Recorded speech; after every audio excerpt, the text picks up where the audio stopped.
छह जो है गीत हैं भगवत गीता में, भागवतम में। और जो मैं पिछले सत्र में हमने चर्चा की थी कि भगवत गीता के अंदर भी भगवान का गाया हुआ गीत है, और भागवतम के अंदर गोपियों के द्वारा गाया हुआ गीत है। भगवान ने भी उद्धव गीत गाया है।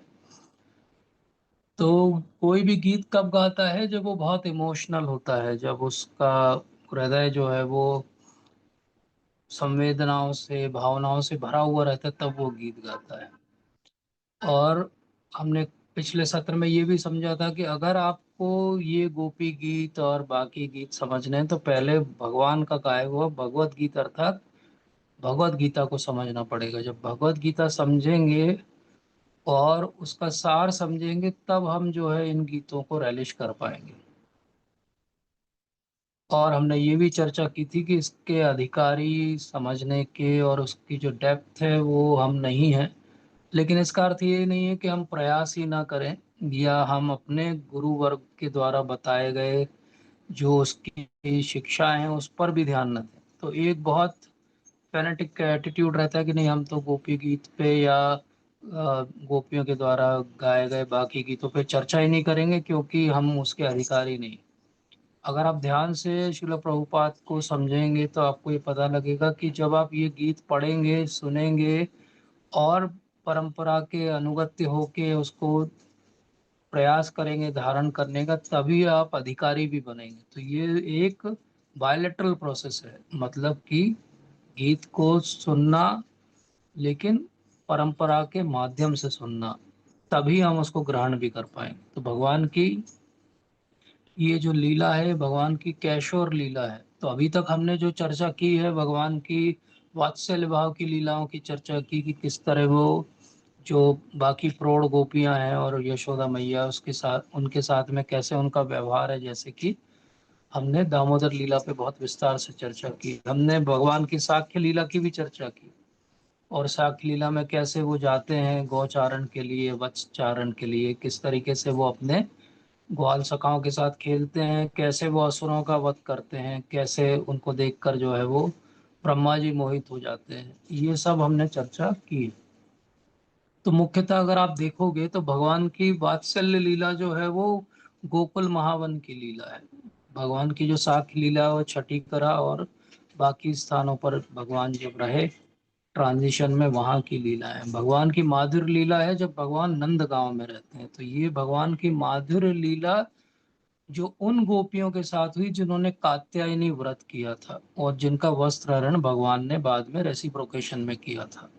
तो ये अगली बात है जो समझना है कि ये गीत कौन गा रही हैं। तो राधा रानी जो है उनकी मुख्य नायिका हैं, और उसके साथ में बाकी सखियां हैं। उनका जो जो भाव है उस भाव के आधार पे वो गीत को जो है वो गाएंगी। तो ये भगवान की कैशोर लीला अर्थात गोपियों के साथ उनकी जो लीला है वो है।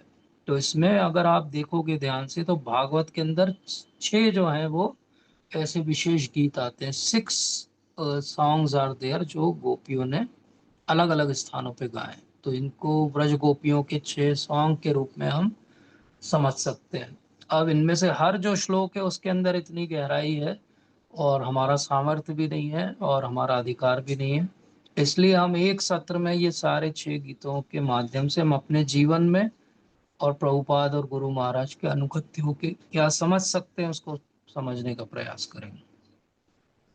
तो ऐसा कहा जाता है कि पूरा जो भागवत है वो क्या है, वो सारे वेदों का सार जो है वो आप समझ लीजिए कि सारे वेदों का सार है। अगर सारे वेदों को आप एक गाय की तरह मान लें तो हम हमेशा भगवत गीता की महिमा में कहते हैं कि वो जो सार है वो भगवत गीता है।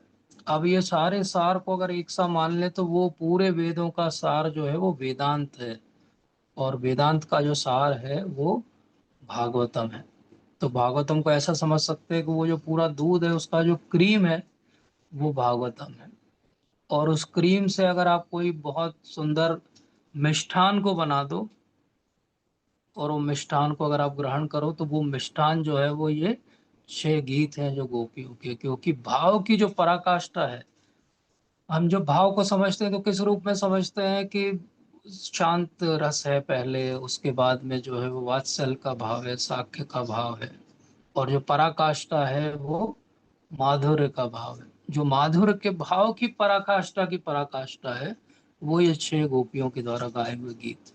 ये केवल गीत नहीं है, ये उनकी भावना है कि वो भगवान से कितना प्रेम करती हैं। और ये गीत नहीं है, यही एक विंडोज है। इसको ऐसा देखना चाहिए कि ये हम इस जगत में रह रहे हैं, और इस जगत से उस जगत में भगवान का जो नित्य धाम है, उसमें देखने की जो खिड़कियां हैं, जो विंडोज हैं, वो क्या है? वो ये गोपियों का भाव है, ये गोपियों के गीत है।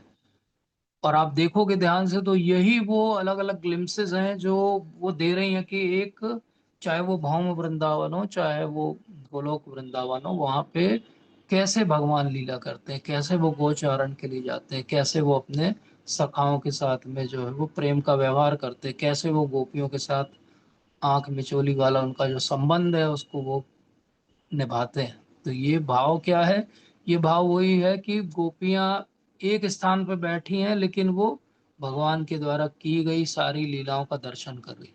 जैसे आज के समय में हम देखते हैं कि अरे ये लाइव टेलीकास्ट हो रहा है, तो ये लाइव टेलीकास्ट क्या है? ये लाइव टेलीकास्ट है गोपियों के द्वारा किया गया। तो हर श्लोक जो है वो एक लीला को आपको दृश्यमान करेगा। एक लीला भी अगर आपकी किसी एक श्लोक के कारण उद्घाटित हो गई जीवन में, मतलब आपको वो दिव्य अनुभूति हो गई जो गोपियों को हो रही है। तो जैसे आज कहते हैं हम ब्रेकिंग न्यूज है, लाइव है, तो वहां की ब्रेकिंग न्यूज और लाइव क्या है? वहां ब्रेकिंग न्यूज और लाइव एक ही है कि भगवान कहाँ पर हैं अभी, और भगवान इस समय क्या कर रहे हैं। और ये पूरी एक पद्धति है जिसमें दिन भर जो है ये ध्यान किया जाता है कि भगवान इस समय क्या कर रहे हैं। इसको अष्टकालीय लीला स्मरण पद्धति कहते हैं। अष्टकाल में भगवान अलग अलग समय में कैसे कैसे, कहाँ कहाँ, क्या क्या विचरण करते हैं और लीला करते हैं, किसके साथ क्या भाव है उनका, इसको ध्यान रखना और उसके आधार पे अपने मेडिटेशन करना, इसको अष्टकाली लीला स्मरण कर कहा जाता है। इसके हम अधिकारी नहीं हैं अभी, लेकिन हमें कम से कम पता होना चाहिए कि ये लीला हम क्यों सुन रहे हैं, क्यों पढ़ रहे हैं, इसका आगे क्या होगा हमारे जीवन में, इस लीला से क्या हम प्राप्त कर पाएंगे। तो इसलिए ये सारे गीत अगर आप देखोगे तो कई बार आपको लगेगा बड़ा रिपीटेशन है, कई बार आपको लगेगा कि वही बात बार बार हो रही है, लेकिन एक्चुअली क्या हो रहा है? वही बात बार बार नहीं हो रही, ये सब इंटरकनेक्टेड है, इन सबकी थीम जो है वो इंटरकनेक्टेड है, लेकिन जो डेप्थ है वो अलग अलग है। और ऐसी गोपियों के अलग अलग व्यू हैं, अलग अलग जो है वो उनके पूरे ग्रुप्स हैं, और वो ग्रुप्स में बैठ के वो भगवान की लीला का चिंतन करती हैं। अब क्यों वो इस तरह से चिंतन करती हैं? क्योंकि भगवान तो सुबह सुबह अपने बाल सखाओं के साथ में गोचारण के लिए चले जाते हैं, और गोपियां उनको जाते हुए देखती हैं, उसके बाद उनका कोई भी उनके साथ संपर्क नहीं है। वो किसी तरह से भी देख नहीं सकती, मिल नहीं सकती उनसे दिन में। बहुत कम गोपियां हैं जो भगवान से दिन में मिल सकती हैं, या तो वो प्रौढ़ गोपियां हैं वो हैं, या वो किसी काम के बहाने जो है जाती हैं और देख के आ जाती हैं छुप के कि भगवान कहाँ पर है, अभी क्या गोचारण की लीला कर रहे हैं। लेकिन ज्यादातर के लिए भगवान का दर्शन दिन में सुलभ नहीं है। अब वो दिन भर जो है वो चर्चा करती रहती है, जिसमें सब हैं। यशोदा मैया भी दिन भर यही सोचती रहते हैं कि लाला कहाँ गया होगा, क्या कर रहा होगा।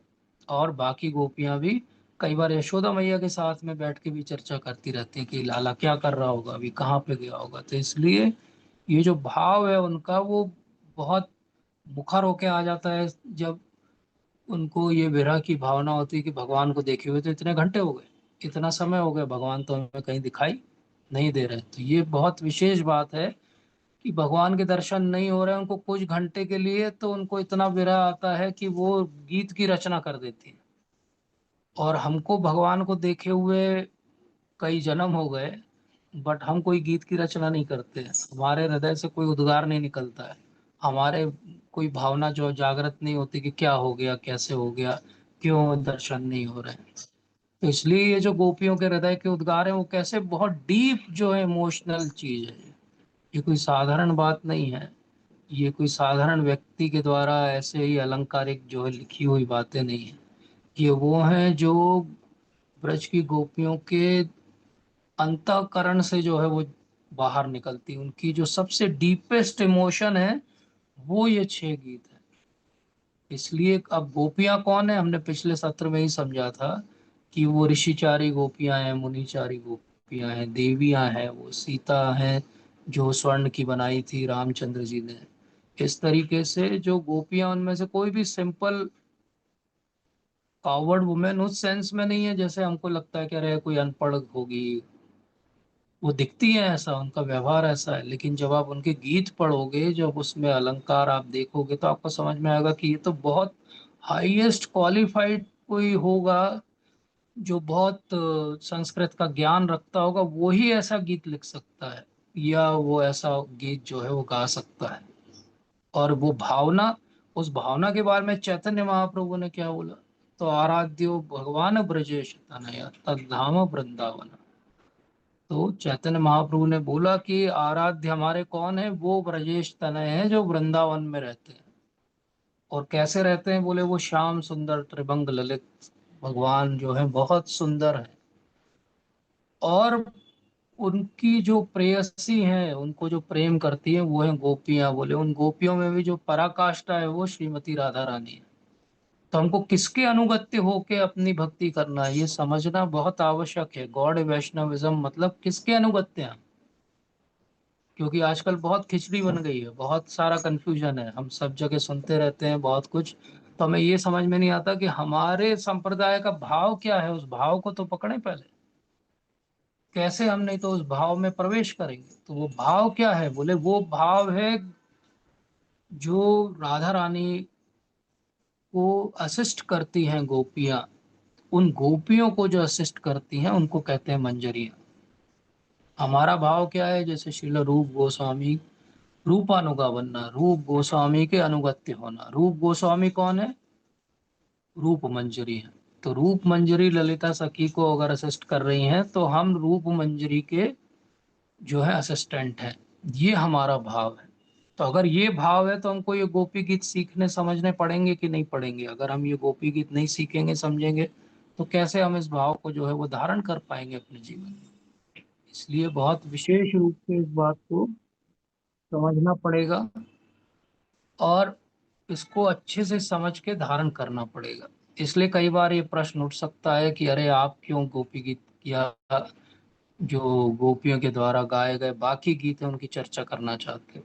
हम इसलिए नहीं चर्चा करना चाहते हैं जिस रूप में बाकी लोग संसार में चर्चा कर रहे हैं। हम इस रूप में चर्चा करना चाहते हैं कि ये भाव की जो पराकाष्ठा है, इसको एक बार समझे तो सही हम अपने जीवन में। एक बार ये तो जाने कि नहीं, ये बहुत ऊंचा भाव है, इतना सरल नहीं है, इतना साधारण नहीं है। इसको हम इस सिंपल तरीके से अपने जीवन में नहीं ढाल सकते। लेकिन एटलीस्ट हमें अवेयरनेस तो हो कि किस तरह का भाव है। तो गोपियों ने विशेष रूप से, हमने पिछले सत्र में चर्चा की थी कि किस प्रकार से भगवान जब गोचारण के लिए चले जाते हैं तो दूर से उनको वेणु की ध्वनि जो है वो सुनाई देती है। और वो दूर से जो वेणु की ध्वनि सुनाई देती है उनको, तो वो उस वेणु के माध्यम से भगवान की चर्चा कर रही है। और इसको कहते हैं हम वेणु गीत। तो वेणु गीत क्या है, भगवान के बारे में वो डायरेक्ट नहीं बोल पा रही हैं, और वो इनडायरेक्टली भगवान के बारे में चर्चा करना चाहते हैं। क्या चीज, एक इनएनिमेट वस्तु भगवान के हाथ में जो एक बात है उसको वो पकड़ती हैं, और वो समझाना आरंभ करती हैं कि हाँ, भक्ति का मतलब हमेशा नहीं होता कि आप डायरेक्ट जो है भगवान को अप्रोच कर पाओ। तो वो इनडायरेक्टली कैसे अप्रोच करती है, वो भगवान की वेणु के द्वारा इनडायरेक्टली अप्रोच करती है कि भगवान की वेणु कितनी सुंदर है। हमने वेणु गीत पे पूरा एक सत्र लिया और हमने समझा कि किस प्रकार से भगवान की वेणु से अलग अलग जो है वो इफेक्ट आते हैं। कोई जो है बिल्कुल स्तंभित हो जाता है, तो कोई द्रवित हो जाता है, जो स्थावर वस्तु है वो जंगम हो जाती है, जो जंगम है वो स्थावर हो जाती है। ऐसे पूरा जो है वातावरण है वो बदल जाता है केवल एक साउंड वाइब्रेशन से। क्योंकि वो साउंड वाइब्रेशन कहाँ से आ रहा है, भगवान के जो है वो वेणु से आ रहा है। तो इसको कहते हैं हम वेणु गीत। तो वेणु गीत में भाव क्या है, इसको टेक्निकली कहा जाता है पूर्व राग।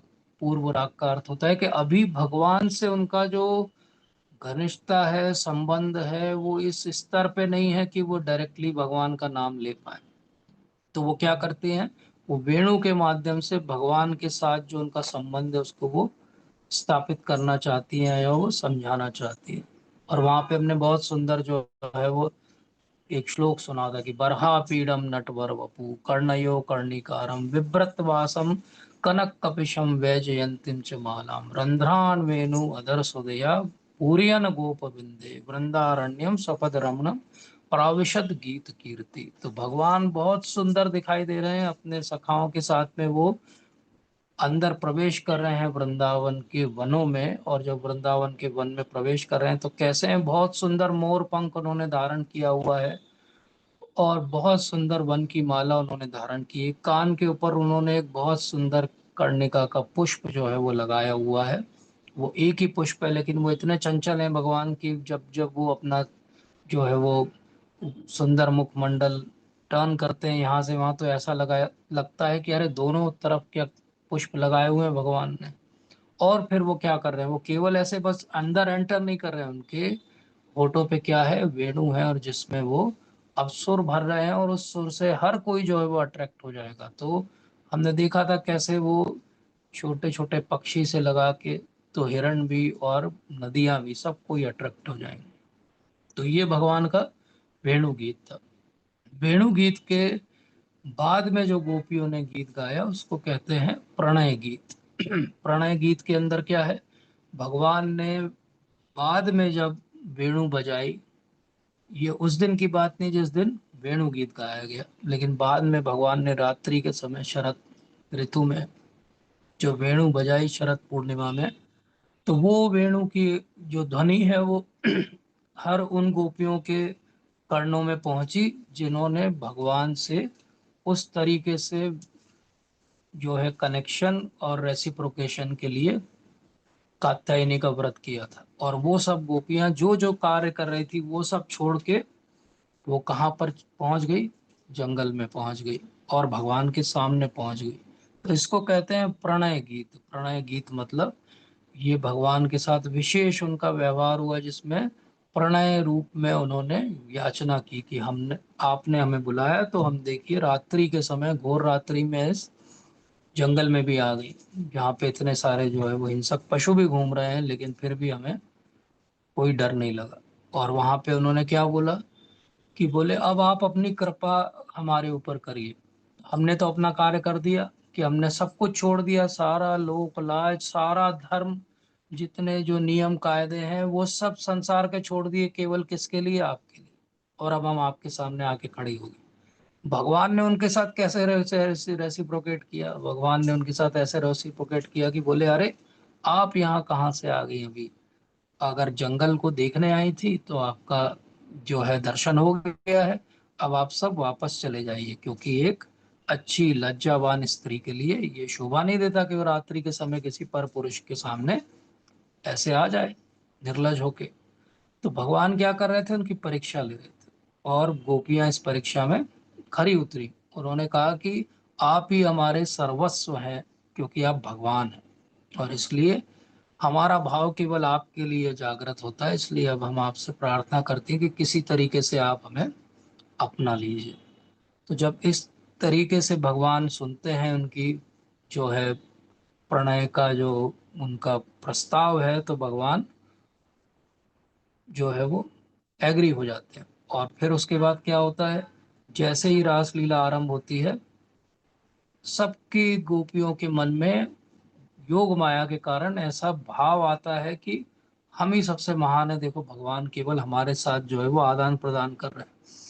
जब ये भाव आता है उनके मन में तो क्या होता है, सडनली जो है भगवान वहां से अंतर ध्यान हो जाते हैं। जब अंतर ध्यान हो जाते हैं तो पिछले सत्र में हमने देखा था कि किस तरह गोपियां जो है वो उनको खोज रही हैं। और जब गोपियां खोज रही हैं तो उन्हें भगवान के बहुत सुंदर चरण कमलों के निशान दिखाई देते हैं। और चरण कमलों के निशान दिखाई देते हैं तो वो धीरे धीरे उसी डायरेक्शन में ढूंढती रहती हैं। उन्हें एक और चरण कमल के निशान दिखाई दे रहे हैं तो उन्हें समझ में आ जाता है कि अरे ये साथ में एक और विशेष गोपी है, वो श्रीमती राधा रानी है।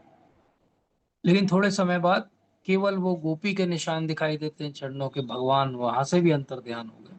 और फिर राधा रानी भी उसी युद्ध में मिल जाती है, और फिर सब मिलके भगवान को खोजने लगती हैं। भगवान के विरह में इतनी व्याकुल हो जाती हैं कि वो भगवान की विभिन्न लीलाएं जो उन्होंने अब तक की हैं और जो अभी नहीं भी की हैं, उन सब का भी वो वहीं पे गंगा के किनारे, जो रेत है बहुत सुंदर सफेद, ऐसा जैसे कपूर बिखरा हुआ हो, वहां पर वो भगवान की विशेष जो है लीलाओं का मंचन करने लगती है और गाने लगती है। और वो जो भाव की पराकाष्ठा है, वो गोपी गीत है। तो गोपी गीत क्या है? जैसे वेणु गीत क्या है? जब भगवान से उनका मिलन नहीं हुआ है उसके पहले का गीत है। प्रणय गीत क्या है? जब भगवान से उनका मिलन हुआ है रात्रि में, लेकिन अभी भाव क्या है, भगवान अभी उनको ग्रहण करेंगे नहीं करेंगे, ये असमंजस की स्थिति। लेकिन गोपी गीत क्या है? गोपी गीत सबसे विशेष है, क्योंकि भगवान से मिलन होने के बाद जो है भगवान का जो संग छूट गया है।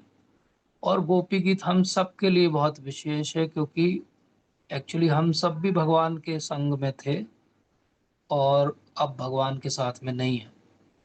तो वो जो भाव है गोपियों का, कि भगवान मिले थे लेकिन भगवान चले गए, भगवान हमारे संग में थे, भगवान के साथ हमारा योग था, लेकिन अब वियोग हो गया।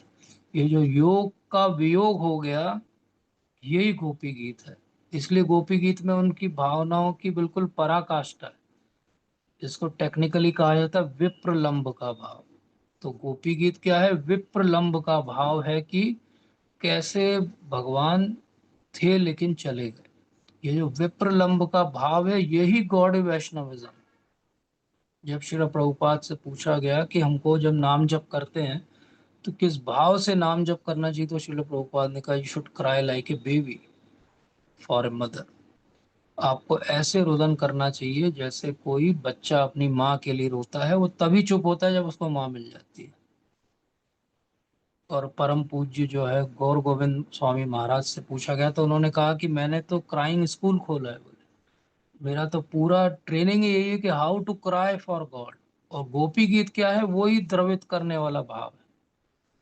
एक टीकाकार है, वो कहते हैं कि अगर आपको गोपी गीत सुन के और उसका मर्म समझ के अगर आपके हृदय में कोई खलबली नहीं मचती है, मतलब आप बहुत निष्ठुर हो।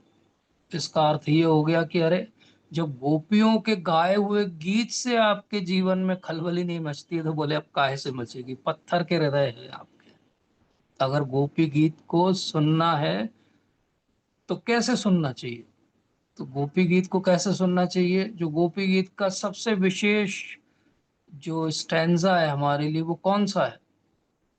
तो वो है तव कथामृतम तप्त जीवनम। भगवान की कथाओं को अमृत के समान जिस दिन हम समझने लगे, जिस दिन हम समझने लगे कि ये जीवन जो हम जी रहे हैं, ये तो तप्त जीवन है, तप्त हो गए हम, जल के राख होने वाले हैं, पिघलने वाले हैं, और केवल आपकी कथाएं हैं जो हमें अमृत के समान जीवित रखे हुए हैं। कई बार ये प्रश्न उठता है कि अरे, जब इतना ही वियोग था तो जीवन क्यों नहीं त्याग दिया? जब भगवान चले जाएंगे अभी कुछ सत्रों के बाद, तो अक्रूर जी ले जाएंगे, तो ऐसा क्यों नहीं हुआ कि गोपियों ने जीवन त्याग दिया? तो उसका अर्थ समझाइश क्या है? कैसे समझाया हमारे आचार्य गणों ने? तो बोले ये है कि उनको ये भाव था कि कभी भी अगर कृष्ण आए और उन्हें पता चला कि हमने जीवन अपना छोड़ दिया है उनके विरह में, तो बोले उन पे क्या बीतेगी। बोले उन पे कुछ ऐसा हादसा ना हो, कुछ ऐसा ना बीते, इसके लिए हम अपने प्राणों को अपने शरीर के अंदर धारण करके रखेंगे, क्योंकि हम भगवान से उस स्तर का प्रेम करते हैं। तो इसलिए जब वियोग हो गया भगवान का, तो गोपियां क्या कर रही थी? भगवान की लीला का आस्वादन कर रही थी। वो भगवान की लीला की चर्चा कर रही थी, आपस में बैठ के क्या कर रही थी? अरे, भगवान ने पूतना को ऐसे मारा, भगवान ने शक्टासुर का वध ऐसे किया, तृणावर्त को ऐसे मारा। तो हम भी जब भक्तों के संग में बैठे तो हमारा भाव क्या होना चाहिए? अरे, भगवान हमारे बीच नहीं है, भगवान के दर्शन नहीं है, लेकिन भगवान की कथाएं हैं। तव कथामृतम तप्त जीवनम। तो गोपियों का भाव क्या है, भाव की पराकाष्ठा क्या है, गोपी गीत है। और गोपी गीत की पराकाष्ठा क्या है, तव कथामृतम तप्त जीवनम। तो जिस दिन हमको ये लगने लगे ये जीवन तप्त है, अभी तो हमको यही नहीं लगता है, अभी तो हमें लगता है जीवन बढ़िया चल रहा है, everything is balance, sorted out and everything is okay, जब तक ये लगता रहेगा तो कहाँ से हमें जीवन में वो भाव आएगा कि भगवान की कथा को उस आतुरता से सुने जिस आतुरता से गोपियां जो है वो भगवान को खोज रही हैं रात्रि के समय। और ये 5,000 साल पहले की बात हम कर रहे हैं। आज भी अगर कोई रात्रि को अपना घर छोड़ के जंगल में जाके कुछ ढूंढने लगेगा तो हम कहेंगे कि क्या हो गया इसका, साइकेट्री का चेकअप कराना पड़ेगा। और अगर कोई स्त्री ऐसा करे तो समाज में उस पर कितने लांछन लगेंगे। लेकिन ये गोपियां जो है वो भगवान की परम भक्त हैं, भक्तिन हैं। और वो जब ऐसा करती हैं और वो जब खोज रही हैं तो वो भाव की पराकाष्ठा है। तो वो जो विप्रलंब का भाव की पराकाष्ठा है उसको मदनाख्य महाभाव कहते हैं, जो केवल राधा रानी के अंदर है। अब गोपी गीत के बाद भगवान गोपी गीत श्रवण करके वापस प्रकट हो जाते हैं। गोपियों के अंदर जो प्राइड है, जो गर्व की भावना है, वो चली जाती है। और इसके बाद बहुत सुंदर रास लीला भगवान सब गोपियों के साथ में करते हैं। अब इसके बाद क्या होता है, अब वो तो अगला दिन आएगा और अगले दिन भगवान फिर से गोचारण के लिए जाएंगे। लेकिन अब भाव क्या है, अब भगवान का और गोपियों का मिलन हो चुका है। अब जब भगवान गोचारण के लिए जाएंगे तब फिर दिन में वो भगवान के दर्शन नहीं कर पाएंगे। जब वो भगवान के दर्शन नहीं कर पाएंगी तो फिर वो भगवान की जो सुंदर रूप माधुरी है, लीला माधुरी है, वेणु माधुरी है, उसकी चर्चा करेंगी आपस में। और अब जो चर्चा करेंगी तो फिर एक गीत की रचना होगी और इसको कहते हैं युगल गीत। अब इसको युगल गीत क्यों कहते हैं, युगल गीत इसलिए कहते हैं क्योंकि दो दो श्लोकों का एक समूह है इस युगल गीत के अंदर। वो दो दो श्लोकों के समूह में क्या बताया जा रहा है गोपियों के द्वारा, भगवान की एक लीला को वो दो श्लोक के कॉम्बिनेशन में समझा रही है, इसलिए इसको युगल गीत कहते हैं। तो ये तो बाहरी अंडरस्टैंडिंग हो गई कि युगल गीत क्यों कहते हैं। युगल गीत इसलिए भी कहते हैं क्योंकि युगल की चर्चा है इसमें। युगल मतलब श्रीमती राधा रानी और हमारे भगवान श्री कृष्ण। युगल इसलिए भी कहते हैं क्योंकि हमारे जीवन में भी युगल है, द्वंद है, सुख है, दुख है, हानि है, लाभ है, जय है, पराजय है। ये जो द्वंद है, इन द्वंद से बाहर निकल के, ये जो द्वंद का युगल है इससे बाहर निकल के हमारे जो युगल हैं, अर्थात राधा रानी और भगवान श्री कृष्ण, उनकी सेवा में जाने के लिए जो माध्यम है वो है युगल गीत। तो गोपियां जो है वो किस भाव से भगवान को भज रही हैं कि भगवान अब उनके प्रेमी हैं, उनसे उनका मिलन भी हो चुका है, लेकिन अब रोज वो अपने जो रूटीन उनका काम है उस पर तो जाएंगे। वो तो रोज वो जंगल चले जाते हैं सुबह सुबह। अब गोपियां जो है वो आतुरता से राह देखती रहती कि भगवान वापस आएंगे। तो सुबह जब जाते हैं तो वो कहीं से छुप के भगवान के दर्शन कर लेती हैं। सखाओं के साथ भगवान जा रहे हैं, यशोदा मैया ने बहुत सुंदर उनको तैयार कर दिया है। और फिर शाम के समय, जिसको कहा जाता है गोधुली वेला, उस वेला को गोधुली कहा ही इसलिए जाता है क्योंकि गायों के खुर से जो धूल उड़ती है, तो वो उड़ती हुई धूल के कारण पूरा जो है धूल दूषित हो जाता है वातावरण, और उसको कहा जाता है गोधुली वेला। तो अब कैसे पता चले कि भगवान आ रहे हैं, वैसे उनका समय निर्धारित है आने का, लेकिन कई बार वो थोड़े बहुत लेट हो जाते हैं। क्यों लेट हो जाते हैं, कई बार इसलिए लेट हो जाते हैं कि जो गौवें हैं वो इतना प्रेम करती हैं भगवान से कि सब घेर के उनको खड़ी हो जाती, आगे ही नहीं बढ़ती। जो उनके बिल्कुल पास में है, भगवान को चाटने लगती है। जो उनसे थोड़ी दूर है वो निहारती रहती और देखती रहती, तो हिलती नहीं अपनी जगह से, चित्रवत हो जाती है। तो इसलिए भगवान लेट हो जाते हैं। कभी कभी इसलिए लेट हो जाते हैं कि रास्ते में देवता आ जाते हैं और उनकी जो स्तुति करने लगते हैं, उनकी पूजा अर्चना करने लगते हैं, तो भगवान लेट हो जाते हैं। इधर जो यशोदा मैया है, नंद बाबा हैं, बाकी जो गोप ग्वालीगण सब हैं, वो सब आतुर हैं कि भगवान आ नहीं रहे, भगवान क्यों नहीं आ रहे।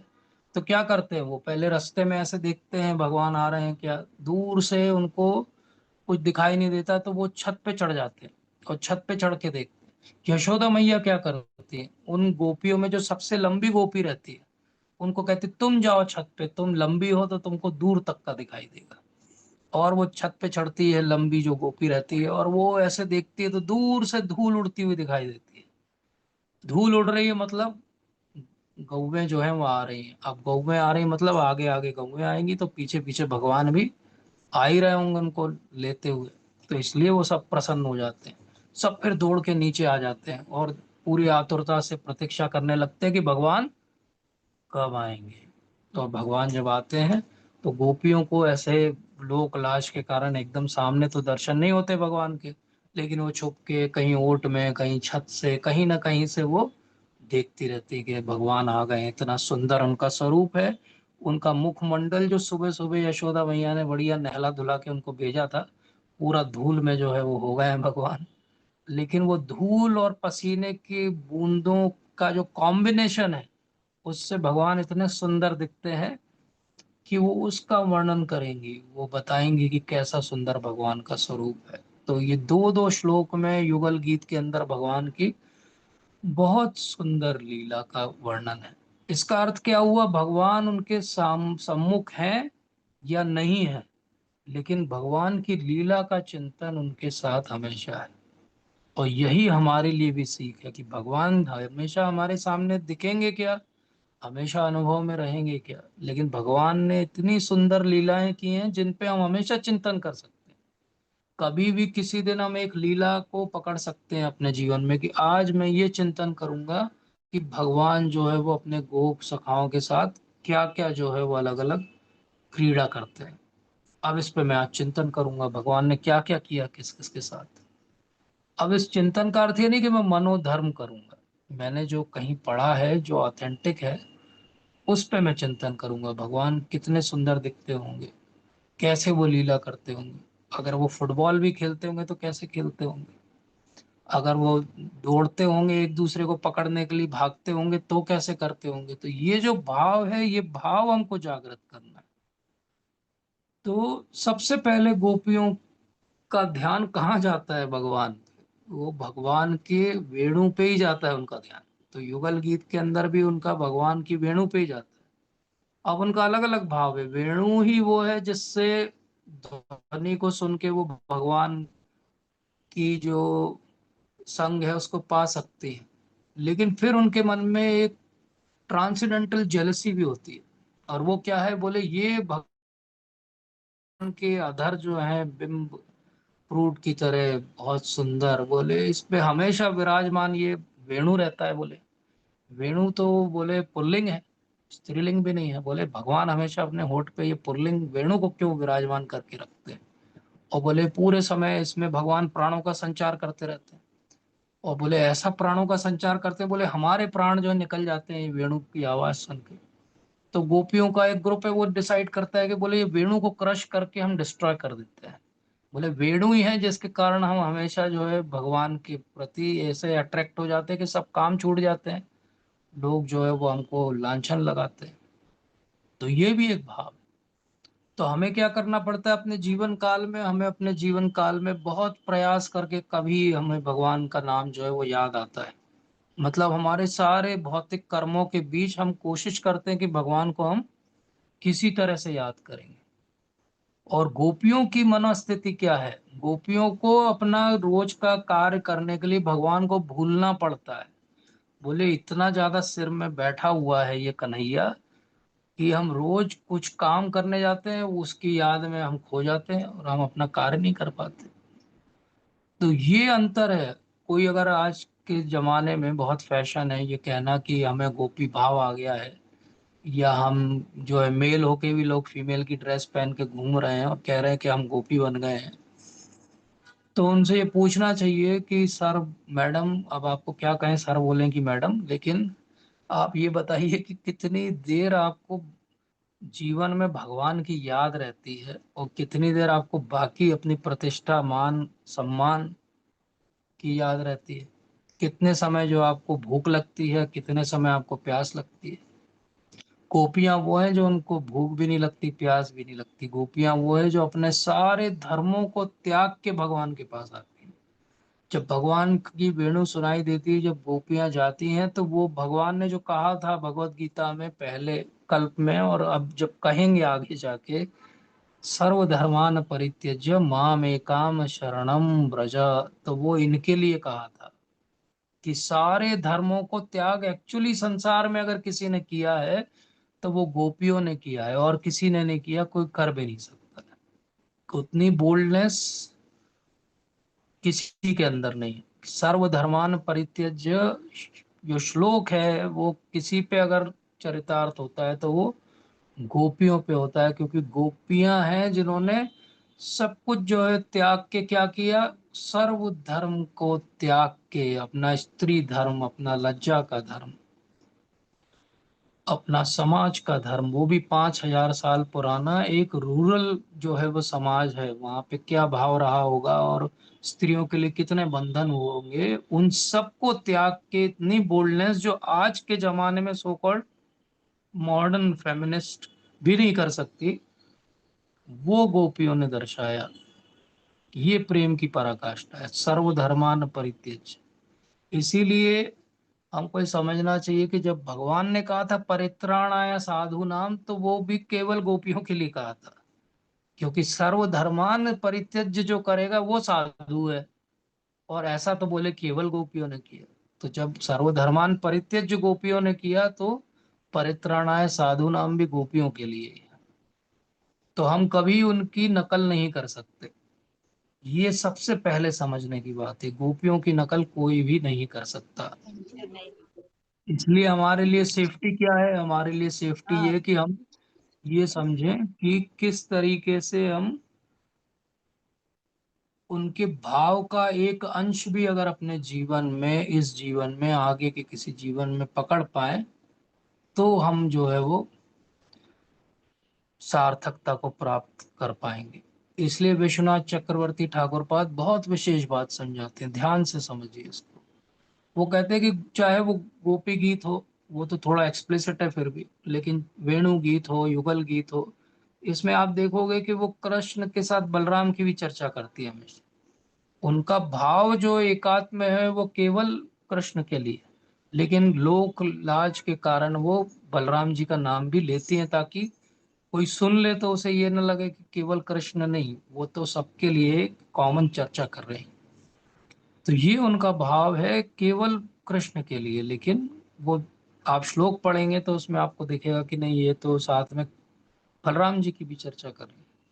लेकिन ऐसा नहीं है, वो बलराम जी की चर्चा केवल वो युगल गीत का जो चौथा अर्थ है वो यही है कि युगल मतलब कृष्ण और बलराम दोनों के लिए वो लिखा गया, लेकिन भाव एक ही के लिए है, और वो भाव गोपियों का किसके लिए है, भगवान श्री कृष्ण के लिए। तो वो छुपे रूप में गोपियों ने अपना जो भाव है वो बता दिया। तो ऊपर ऊपर से आप पढ़ोगे युगल गीत तो कैसा लगेगा, आपको लगेगा अरे ये तो रोज की मर्रा का जो घटित हो रहा है, किसी भी गांव में होता है, बोले ऐसा वो बताया जा रहा है, तो ऊपर से ऐसा दिखता है, लेकिन एक्चुअली अंतःकरण में गोपियों के क्या निकल रहा है कि वो जो विरह है, वो जो दिन में भगवान के दर्शन नहीं हो पा रहे हैं, वो इमोशंस हैं उनके। तो दिखने में, सुनने में वो एक प्लेफुल सॉन्ग लगेगा, लेकिन एक्चुअली उसका बहुत बहुत डीप मीनिंग है।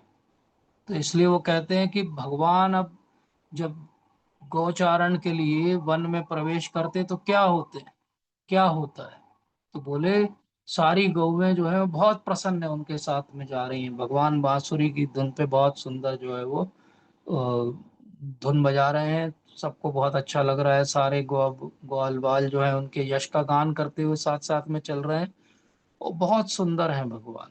तो जैसे वो बरहा पीड़म नटवर वपु कर्णयो कर्णिकारम, वैसे ही युगल गीत में फिर से बहुत सुंदर रूप से भगवान के रूप का दर्शन है कि भगवान कितने सुंदर हैं।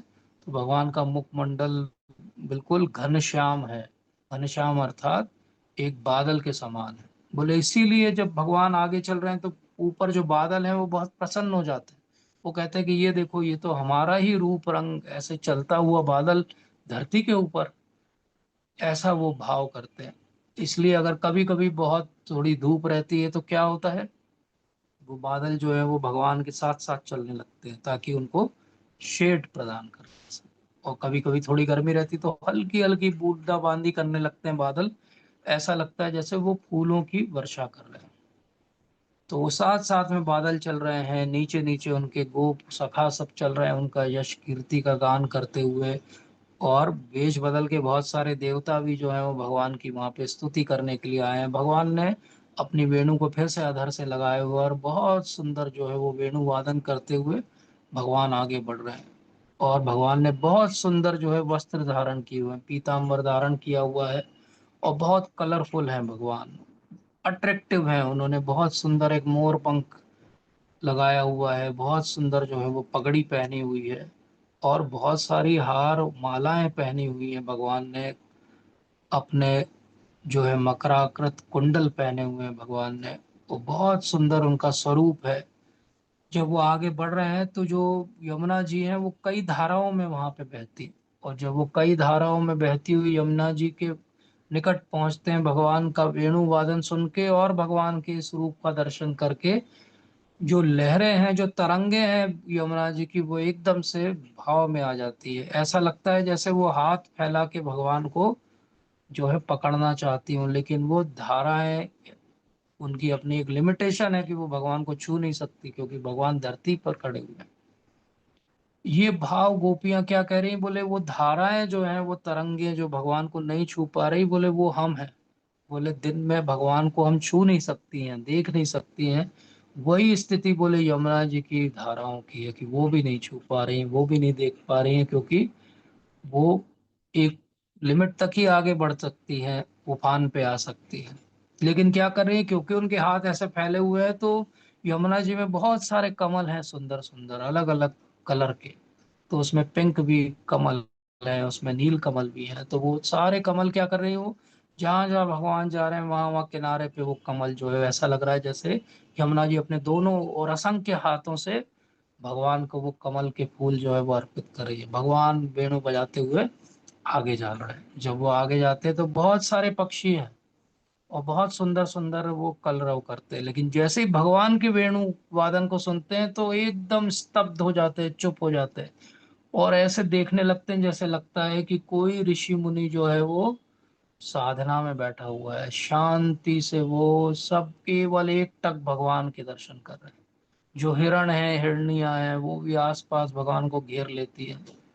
जो गौएं हैं वो भी आ जाती हैं पास में। भगवान उन सबको यमुना जी के किनारे ले आते हैं और बोले कि अब इनको प्यास लग गई होगी। तो वो कहते हैं कि चलो चलो तुम लोग सब पानी पी लो। जब उस समय भगवान निकट आते हैं यमुना जी के, तो यमुना जी की एक लहर आती है और उनको छू लेती है।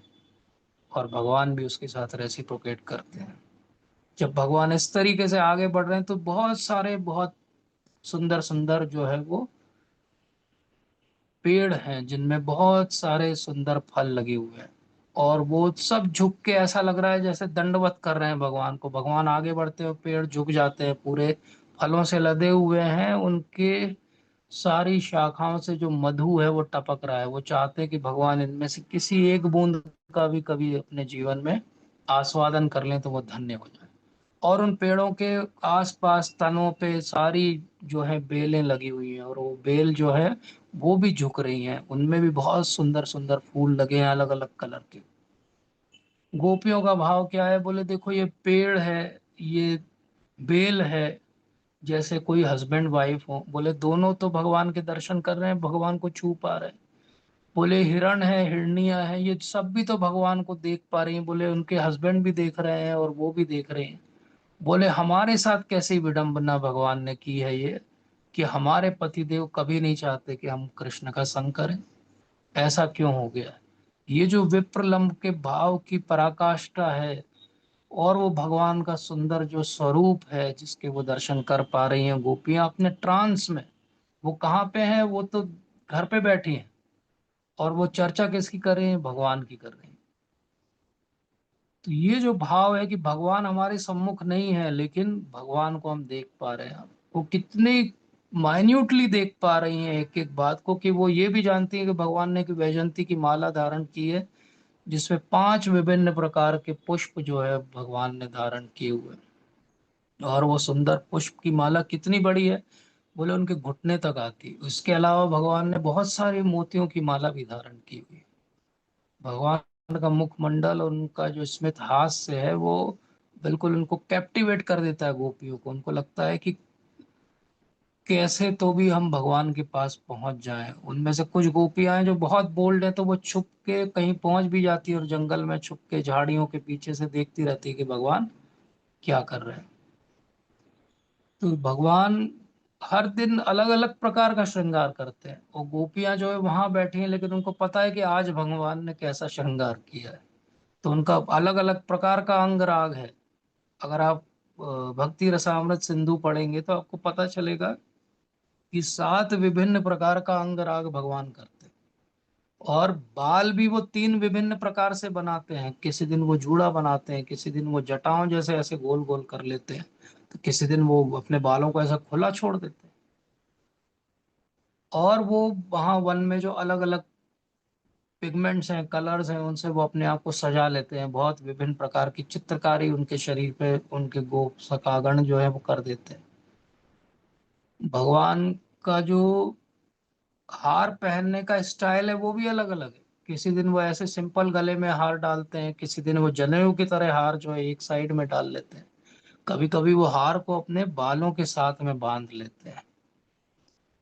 कभी कभी उनकी जो वैजंती माला है उसके अंदर तुलसी के बहुत सुंदर सुंदर जो है वो मंजरियां और पत्ते भी होते हैं। तो कभी कभी नहीं भी होते हैं। लेकिन ये इतने सुंदर पुष्प हैं, और भगवान ऐसे चल रहे हैं आगे, और भगवान बांसुरी बजा रहे हैं, और इतने में बहुत सारे भौरे जो हैं वो उस उन पुष्पों का आस्वादन करने के लिए आ जाते। तो वो एक, जैसे भौरे की आदत होती है एक आवाज निकालने की, तो ऐसे वो आवाज निकालते रहते हैं। और भगवान उससे डिस्टर्ब नहीं होते हैं। भगवान भौरों को नहीं कहते तुम क्या ये बेसुरा गा रहे हो, मेरी बांसुरी सुनो कितनी अच्छी। भगवान कहते हैं कि हाँ, जैसे वो कोई गायक गाता है, कोई जो है वाद्य यंत्र को बजाते, तो पीछे कोई तानपुरा लेके जो है वो एक सुर देता रहता है कि ये टेम्पो है, ये है, इसके ऊपर नीचे आपको रहना है कितना, वो आप डिसाइड कर लो। तो भगवान कहते हैं ये जो भौरों की एक ड्रोन है, एक आवाज है, बोले इससे मैं डिसाइड करता हूँ कि मैं बांसुरी का सुर कौन सा लूंगा। और भगवान विभिन्न राग बजाते हैं, हर दिन नया राग बजाते हैं। नॉर्मली उनका जो फेवरेट राग है वो मल्हार, मल्हार राग बजाते हुए भगवान आगे चलते हैं। भौरे उनके आसपास मंडरा रहे हैं, सारे हिरन हिरनिया उनके साथ चल रहे हैं। नदी का पानी रुक चुका है, सारे वृक्ष जो हैं वो झुके जा रहे हैं उनके चरणों में, सारे गोपगण उनके साथ साथ बहुत प्रसन्न है और साथ में चल रहे हैं।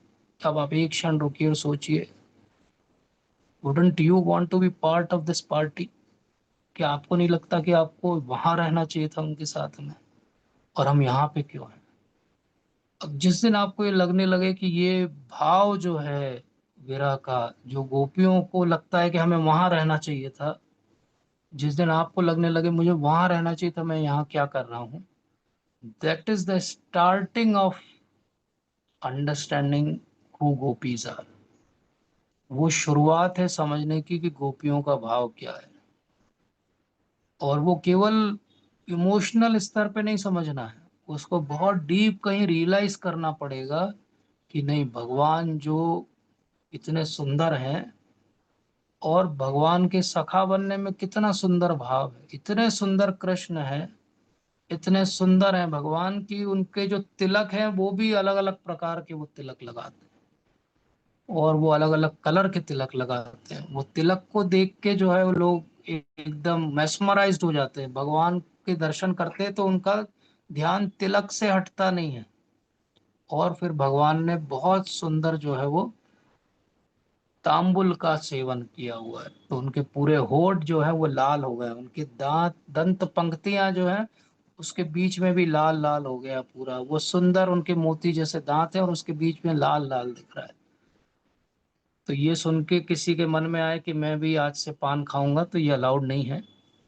पान खाना भक्तों को अलाउड नहीं, भगवान को आप ऑफर कर सकते हो, ये अलाउड है। तो इतने सुंदर हैं भगवान, इतने सुंदर, कितने सुंदर। बरहा पीड़म नटवर वपु कर्णयो कर्णिकारम बिभ्रत वास कनक कपिशम वैजयंतीम च माला रंध्राण मेनु अधर सुदया पूरयन गोप वृंदे वृंदारण्यम स्वपद रमणम प्राविशत गीत कीर्ति। ये पूरी भागवत का सबसे सुंदर श्लोक है। पूरी भागवत का सबसे सुंदर श्लोक है। ये वो श्लोक है जिसको सुन के सुखदेव महाराज, जो इम्पर्सनलिस्ट थे, वो भगवान की भक्ति में आ गए। एक श्लोक सुन के, बरहा पीड़म नटवर वपु कर्णयो कर्णिकारम, बोले इतना सुंदर कोई कैसे हो सकता है, इतना सुंदर कोई कैसे हो सकता है। लेकिन इतने सुंदर हैं हमारे भगवान श्री कृष्ण, और राधा रानी इनसे भी मिलियन टाइम्स ज्यादा सुंदर है। तो बहुत सुंदर एक श्लोक है, कस्तूरी तिलकम ललाट पटले वक्षस्थले कौस्तुभम। तो भगवान का जो रूप है, उस उनकी जो रूप माधुरी है, वो इन सारे गोपी गीतों के अंदर हमें दिखती है। भगवान की जो वेणु माधुरी है वो हमें दिखती है, भगवान की जो लीला माधुरी है वो हमें दिखती है। इतनी सुंदर भगवान की विशेषताएं हैं जो केवल भगवान के अंदर है, किसी और के अंदर नहीं। और एक सेंसिटिविटी के दर्शन होते हैं। कैसे सेंसिटिविटी के, भगवान अगर वेणु बजा रहे हैं तो सारे पक्षी चुप हो जाते हैं। अगर भगवान कहीं से निकल रहे हैं तो वो बादल जो जोर जोर से गरज रहे थे वो चुप हो जाते हैं। भगवान को डिस्टर्ब नहीं करना है। तो हमको भी ध्यान रखना है कि हमारी भक्ति में हमको भक्ति करना है भगवान की। कई बार भक्ति जो भगवान के लिए डिस्टरबेंस हो जाती है। हमको ध्यान रखना चाहिए, सेंसिटिविटी रखना चाहिए कि हमारी भक्ति ना किसी भक्त को डिस्टर्ब करे, ना हमारी भक्ति जो है कभी भगवान को ही डिस्टर्ब कर दे, भगवान ही बोलने लगे कैसी भक्ति करता है। तो ऐसा ना हो। जो हमें संसार में दिखता है, बोले अरे ये तो आपने बहुत सुंदर पिक्चर दिखाई है, बोले ऐसी तो हर मूवी में हीरो ऐसे ही एंटर करता है सर। हर मूवी में हीरो बोले इससे सुंदर तरीके से एंटर करता है, बोले ये सब भगवान जो वहां कर रहे हैं उसका विकृत प्रतिबिंब यहाँ पे मूवीज में दिख रहा है। भगवान का इतना सुंदर डिस्क्रिप्शन है कि भगवान के हाथ में एक कमल होता है, उसको कहते हैं लीला कमल। भगवान ऐसे ही नहीं, एक हाथ से बांसुरी पकड़े हुए और एक हाथ में उनका लीला कमल है, और लीला कमल से ऐसे वो खेलते रहते हैं और चलते रहते हैं आगे। तो इसी की विकृत प्रतिबिंब क्या है, हीरो जो है वो मैनरिज्म्स दिखाते हैं, कुछ पेन कुछ पिस्तौल किसी से। लेकिन आप इमेजिन भी करो कभी कि भगवान इतने सुंदर हैं और फिर वो एक लीला कमल पुष्प से जो है वो खेल रहे हैं। तो वो आप सोचिए कि वो इस संसार में कोई उनकी बराबरी नहीं कर सकता।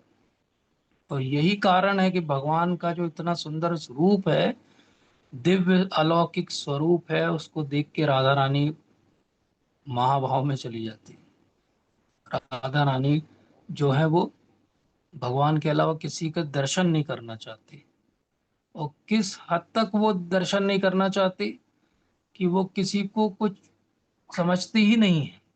और ये कहाँ से समझ में आता है कि जब ऐसा होता है कि अक्रूर जी जो हैं वो आ गए हैं, और अब क्या होगा, अब भगवान को वो ले जाएंगे मथुरा, क्योंकि आगे भगवान को बहुत सारी लीलाएं करनी है।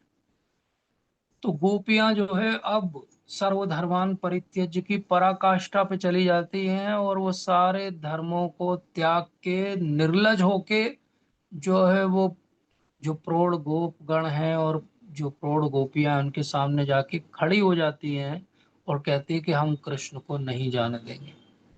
जब अक्रूर के रथ पे भगवान और बलराम जी विराजमान हो गए, तो वो सामने लेट जाती हैं उस रथ के कि हम, हमारे ऊपर से रथ जाएगा, हमारी जो है वो मृत्यु आप लोग देखोगे, लेकिन हम कृष्ण को यहाँ से नहीं जाने देंगे।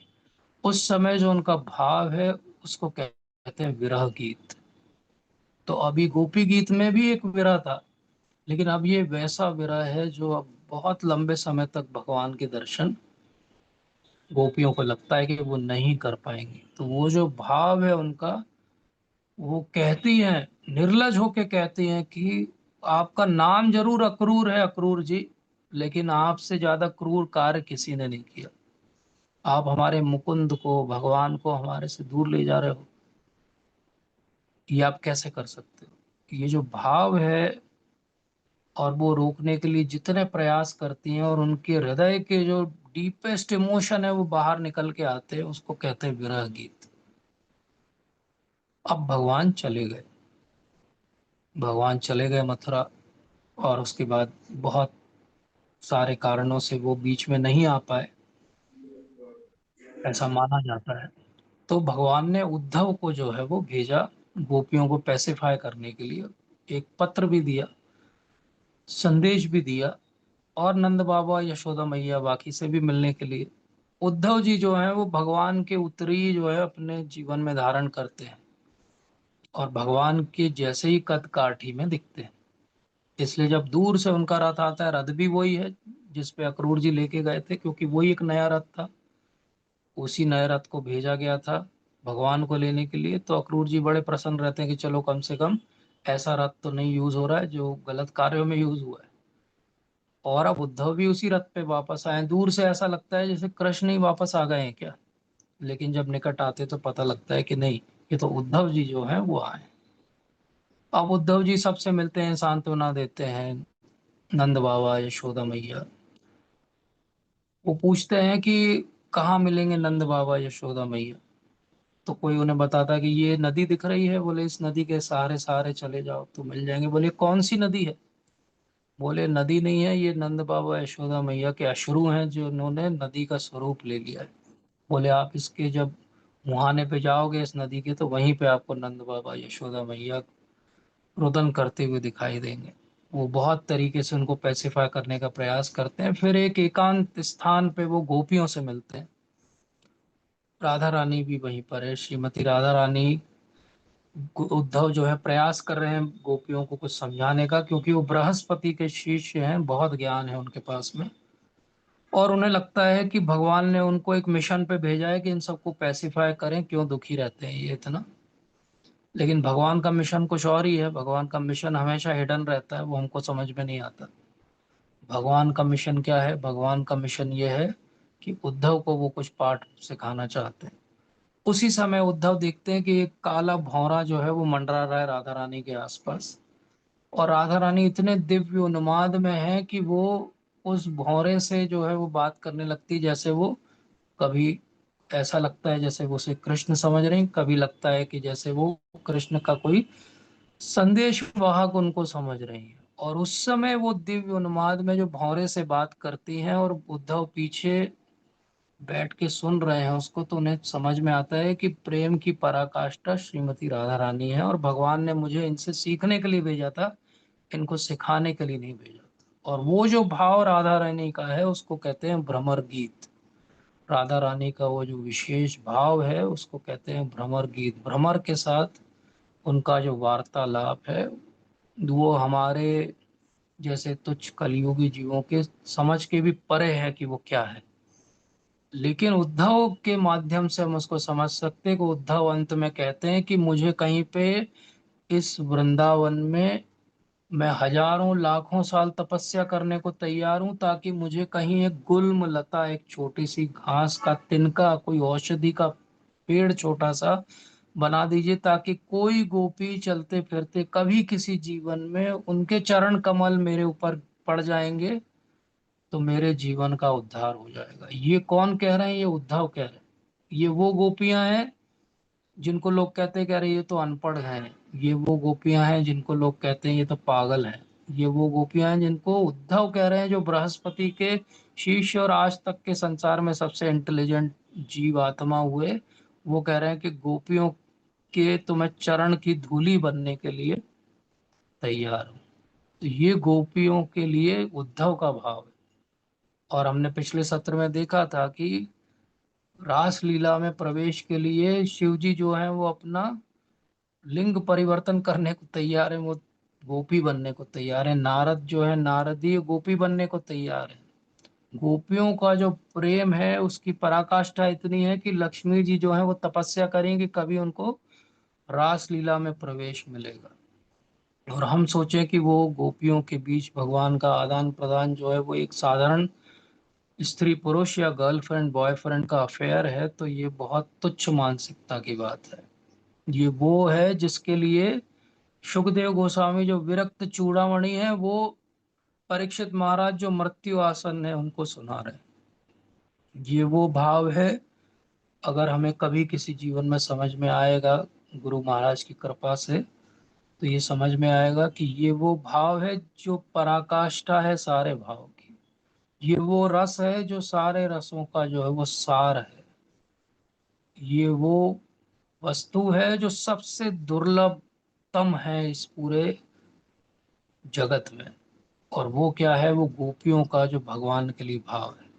लेकिन श्रीमद् भागवतम की एक कृपा है अहेतु की हमारे ऊपर, कि तुच्छ कलयुगी जीव के लिए भी उन्होंने सुलभ कर दिया। उन्होंने ऐसा कर दिया कि कम से कम हम टिप्पणियों से, तात्पर्यों से और टीकाओं से कुछ कुछ अपने जीवन में समझ के उसको जीवन में उतारने का प्रयास कर सकते। तो इस तरीके से आज जो हमने चर्चा की वो ये की कि भगवान के साथ जो गोपियों का संबंध है वो अलग अलग स्तर पे है, और अलग अलग समय में उसका एक एक जो है वो भाव प्रकट होता है। और वो अलग अलग स्तर पे और अलग अलग समय में जो भाव प्रकट होता है वो ही अलग अलग गोपी गीत के रूप में हमें दृश्यमान होता है। तो चाहे वो भ्रमर गीत हो, चाहे विरह गीत हो, चाहे वो युगल गीत हो, चाहे प्रणय गीत हो, चाहे गोपी गीत हो, चाहे वेणु गीत हो, सबके अंदर भाव क्या है? जो भाव हम पकड़ने का प्रयास अब इस समय कर सकते हैं भक्ति करते हुए, वो भाव है कि भगवान की लीला कथा के श्रवण में रुचि। ये रुचि जो है वो बहुत विशेष और महत्वपूर्ण है। तो राधा गोविंद स्वामी महाराज ने एक बहुत सुंदर लेक्चर लिया था चौपाटी मंदिर में, और उसमें वो एक एनेक्डोट सुनाते हैं। वो कहीं और लेक्चर ले रहे थे, तो किसी ने, बहुत पढ़ी लिखी महिला ने उनसे पूछा कि ये क्या भगवान का भाव है, ये क्यों और जो है राधा कृष्ण ये बिना विवाह के संबंध है और किसी और से विवाह है, ये क्या है बोले। और ये बोले 16,000 शादियां क्यों कर ली भगवान ने। तो महाराज ने जो उत्तर दिया था उसको मैं आपको शेयर करना चाहता हूँ। भगवान महाराज ने जैसे ही ये उत्तर प्रश्न सुना तो उनसे रहा नहीं गया। उन्होंने बोला कि क्या वो भगवान ने जो 16,000 शादियां की थी उसमें से किसी का खर्चा आपसे तो नहीं मांगा था? बोले आपसे कोई खर्चा मांगा था क्या 16,000 शादियों का?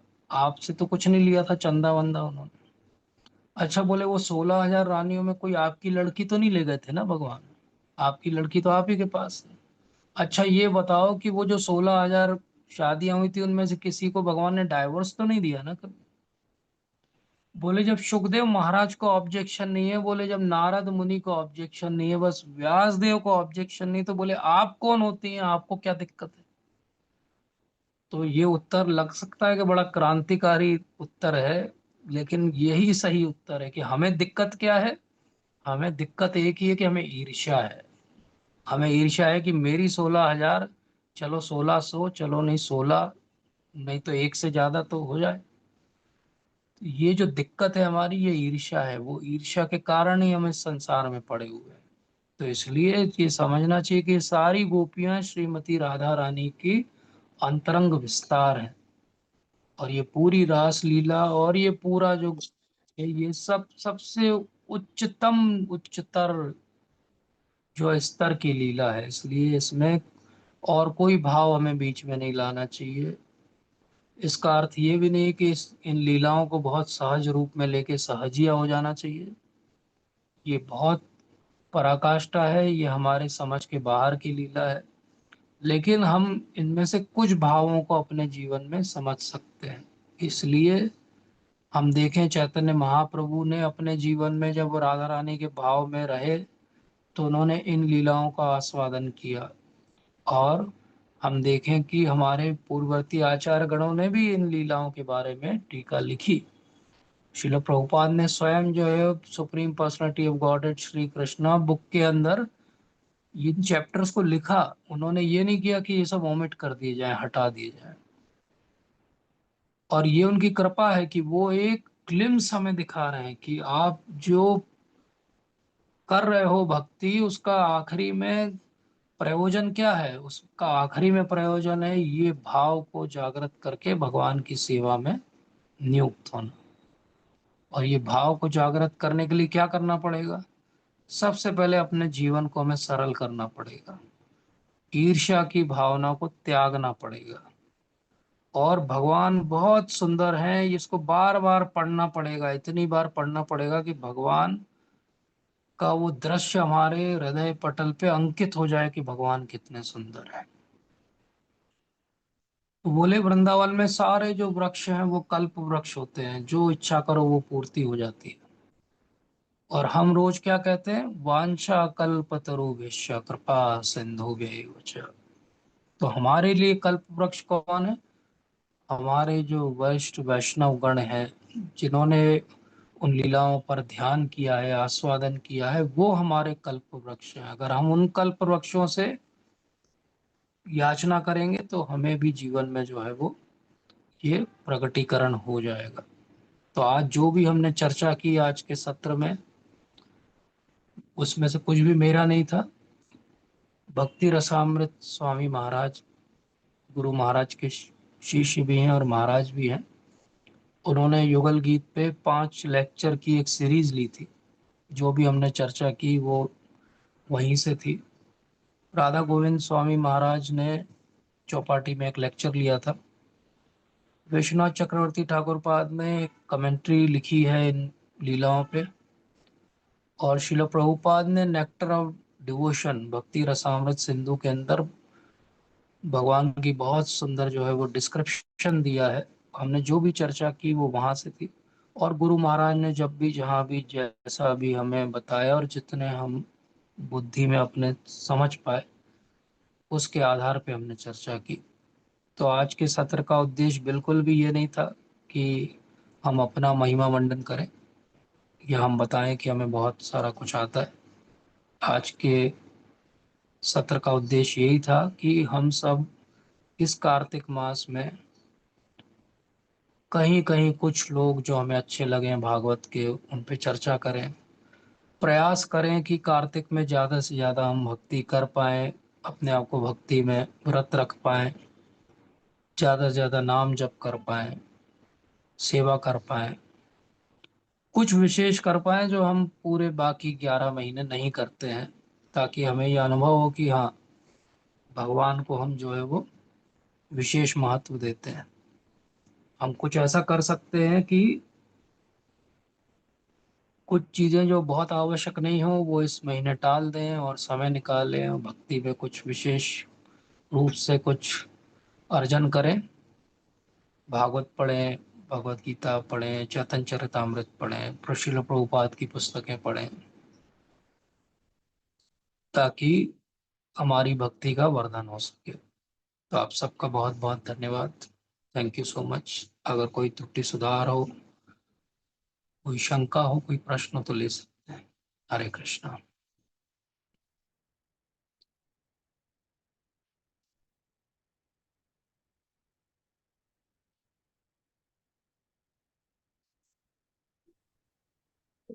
हरे कृष्णा प्रभु जी। हरे कृष्णा माता जी, प्रभु जी, धन्यवाद मैम। प्रभु जी, मननाट्यम के बारे में एक बार प्लीज फिर से बता दीजिए। मननाट्यम। मदनाक्ष भाव जो है वो केवल केवल श्रीमती राधा रानी के पास है। और इसके बारे में मुझे इस एक लाइन के अलावा कुछ भी और पता नहीं है। क्योंकि इसके अलावा कुछ भी और पता लगाना होगा तो आपको श्रीमती राधा रानी से ही पूछना पड़ेगा, क्योंकि वो उसकी जो है वो धारण करती है। तो इसलिए मदनाख्य भाव जो है वो श्रीमती राधा रानी का भाव है। श्रील प्रभुपाद इतना जरूर बताते हैं नेक्टर ऑफ डिवोशन में कि वो पराकाष्ठा है भाव की। तो उसमें बहुत सारी जो है विभिन्न डायमेंशंस हैं, उसमें मान भी है, उसके अंदर जो है पूर्व राग भी है, उसके अंदर प्रेम वैचित्र्य कहते हैं वो भी है, बहुत सारे स्तर हैं। लेकिन ज़्यादा विस्तार से तो मुझे भी नहीं पता है। बट इतना पता है कि वो केवल श्रीमती राधा रानी के पास। जी प्रभु। Thank thank you. You. Thank Hare you. Krishna. Hare Krishna. Ankit Prabhu ji आएंगे?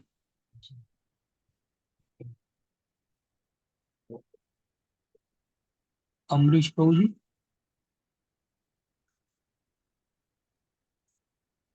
हरे कृष्णा प्रभु जी, धन्यवाद प्रणाम। हरे कृष्ण प्रभु जी, धन्यवाद प्रभु जी।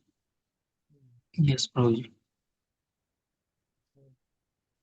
बहुत ही सुंदर प्रभु जी आपने सुनाया। इसमें कुछ टिप मतलब कमेंट करने की तो कुछ लायक नहीं है। इसमें प्रभु जी जो आपने भगवान का रूप का भी बहुत अच्छा वर्णन किया इसमें। भगवान प्रभु जी जो है जैसे उनके रूप का जो वर्णन आता है कि उनका मतलब कौस्तुभमणि है और उनका आंखें ऐसी हैं, चरण ऐसे हैं। तो मतलब विग्रह रूप में जैसे हम भगवान का जो भी रूप सब सुनते हैं तो मन मस्तिष्क में कुछ इमेज बनती है। तो जैसे जो वो विग्रह हैं उनसे भी बहुत ज्यादा सुंदर हैं क्या? और मतलब किस इमेज बनेंगी भगवान की? भगवान भगवान के विग्रह अभिन्न है, बट हमारे भौतिक जो अभी जिस चर्म चक्षुओं से हम विग्रहों के दर्शन कर रहे हैं, तो भगवान वस्तुतः उससे बहुत बहुत बहुत बहुत जो है वो सुंदर है, अट्रैक्टिव है। सर्व आकर्षति इति कृष्ण, तो वो सर्व आकर्षक है। जब हम भगवान के उस रूप पे ध्यान करेंगे और जब वो रूप हमारे हृदय में बस जाएगा, तो विग्रह में भी हमें वो रूप के दर्शन होने लगेंगे, और विग्रह भी जो है हमें उतने ही सर्व आकर्षक लगने लगेंगे। अभी हमारी भौतिक भेद बुद्धि रहती है, इसलिए वो हम डिस्टिंक्शन करते हैं कि ये पेंटिंग बहुत सुंदर है, ये वाली पेंटिंग अच्छी नहीं है, ये विग्रह बहुत अट्रैक्टिव है, ये विग्रह नहीं है। वस्तुतः तो भगवान एक ही है और अभिन्न है। इसलिए जब हम कहते हैं कि अभिन्नत्वम नाम नामिनो, नाम और नामी में, भगवान के नाम में और भगवान में कोई भेद नहीं है, तो फिर भगवान के विभिन्न विग्रहों में और भगवान के मूल स्वरूप में कैसे भेद हो सकता है? लेकिन भगवान अलग अलग डायमेंशन से अपने को अलग अलग रूप से प्रकट करते हैं, अलग अलग भाव में प्रकट करते हैं। वो अचिंत्य है, वो भगवान के ही हाथ में है, उसको हम समझ भी नहीं सकते। बट डेफिनेटली एक्सट्रीम में अगर हम समझें तो कोई भेद नहीं है। आज के स्तर पे हम सबको लग सकता है कि हमारे कोई एक विशेष विग्रह हैं जिनसे हमारा बहुत लगाव है, शायद पहली बार जिनके हमने दर्शन किए, जिनके कारण हम भक्ति में आए, जिस मंदिर से हम जुड़े हुए हैं, जिन विग्रहों की हम सेवा करते हैं या कामना करते हैं कि किसी दिन सेवा कर पाएंगे, तो डेफिनेटली हमारा अटैचमेंट उन विग्रहों से, उन उस भाव से ज्यादा रहेगा। And nothing wrong in that. भगवान हर तरह से रेसिप्रोकेटिव है, तो इसलिए वो उस बात में भी रेसिप्रोकेट करेंगे कि अगर हम उस विशेष विग्रह से अटैच होके भगवान के दर्शन करेंगे, तो हमें भगवान उसी विग्रह स्वरूप में ही दिखाई देंगे। और ऐसी बहुत सारी, कितने सारे तो गौड़ वैष्णविज्म में ही स्टोरीज हैं जब भगवान ने विग्रह के स्वरूप में जो है रेसिप्रोकेट किया, चाहे माधवेंद्र पुरी महाराज हो, जो खीर चोर गोपीनाथ की स्टोरी है, चाहे वो गोवर्धनधारी भगवान कृष्ण है, उनकी लीला है, चाहे वो मदन मोहन जी के रूप में, गोविंद देव जी के रूप में भगवान ने रेसिप्रोकेट किया, चाहे वो साक्षी गोपाल जी हो। तो इसलिए भगवान सर्वशक्तिमान है, अचिंत्य है, वो किसी भी रूप से हमको मोहित भी कर सकते हैं, किसी भी तरह से जो है वो हमारे साथ रेसिप्रोकेट भी कर सकते हैं। राधा गोविंद महाराज ने एक बहुत अच्छी एक तो सुनाई थी कि वो चांटा मार दिया था पंडित हाँ जी को। सुनाइए प्रभु जी सबके लिए, बहुत जी सुंदर है। आप बताइए प्रभु जी। नहीं नहीं प्रभु जी, आप बताइए। तो सेवा करते थे उनके ये ठाकुर जी की, पंडित जी, उनके जो गुरु जी ने विग्रह सेवा की, उनको सेवा दी थी। तो वो अब दिन भर करते रहते थे। वृद्ध हो गए थे तो पंखा झल रहे थे उनको। तो पंखा झल रहे थे तो झलते झलते थोड़ी नींद आ गई तो पंखा उनको लग गया। अ, तो उन्होंने ठाकुर जी ने जो है एक चांटा दिया जोर से पंडित जी को। तो पंडित जी जो है वो नाराज हो गए और जाके सो गए वो। उनके गुरु जी आए तो वो ठाकुर जी ऐसे ही थे, ना कोई श्रृंगार था ना भोग लगा था, कुछ नहीं था। तो वो गए, बोले अरे तुम यहाँ सो रहे हो, वहां पे कुछ भोग नहीं लगा हुआ है सब। बोले तो उन्होंने बताया क्या, अरे उनकी मैं दिन रात सेवा करता हूँ और जरा सा पंखा लग गया तो मुझे चांटा मार दिए। तो गुरु जी सुन के बहुत एकदम आश्चर्यचकित रह गए कि ऐसा हुआ। तो उन्होंने कहा अच्छा ठीक है चलो।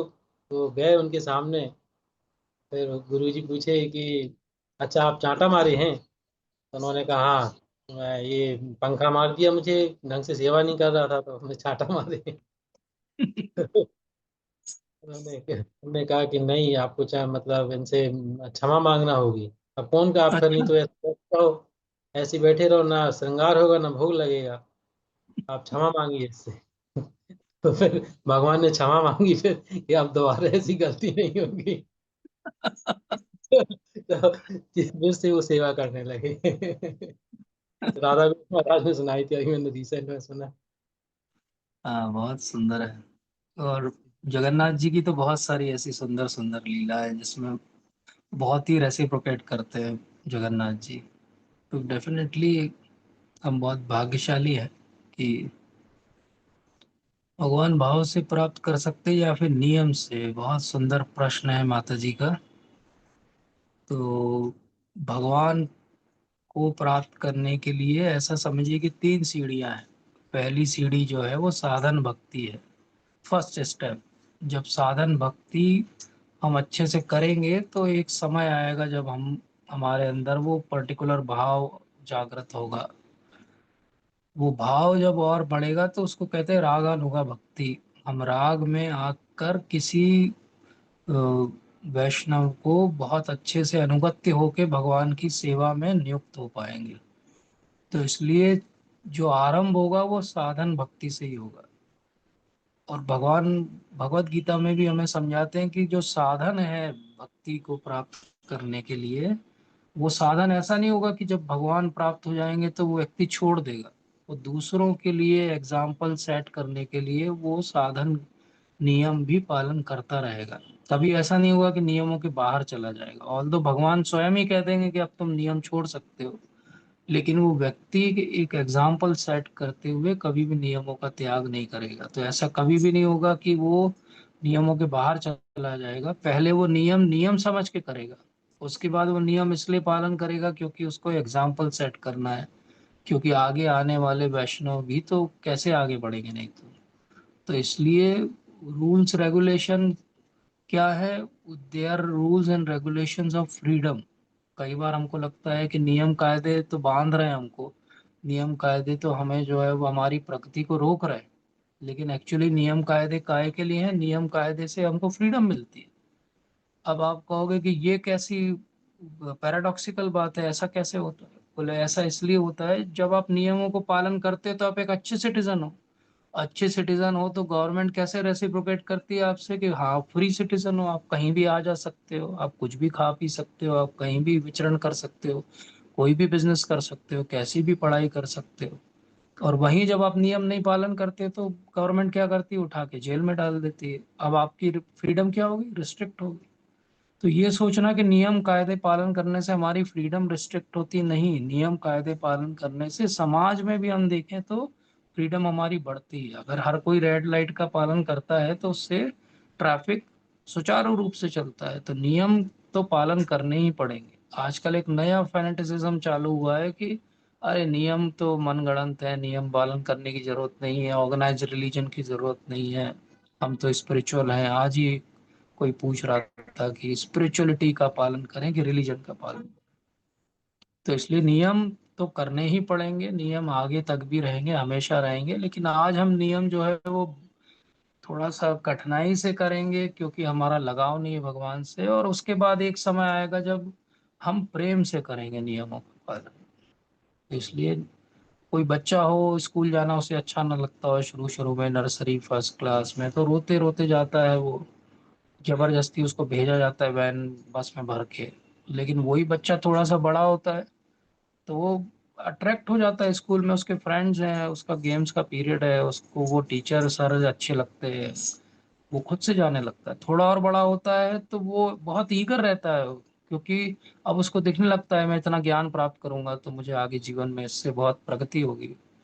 वही हमारा भी स्तर है। शुरू में जब नियम बताए जाएंगे चार तो हमें बहुत कठिनाई होगी, मुश्किल जाएगा। लेकिन धीरे धीरे हमको समझ में आएगा कि अरे ये तो बहुत सरल है, नियम तो कुछ भी नहीं है।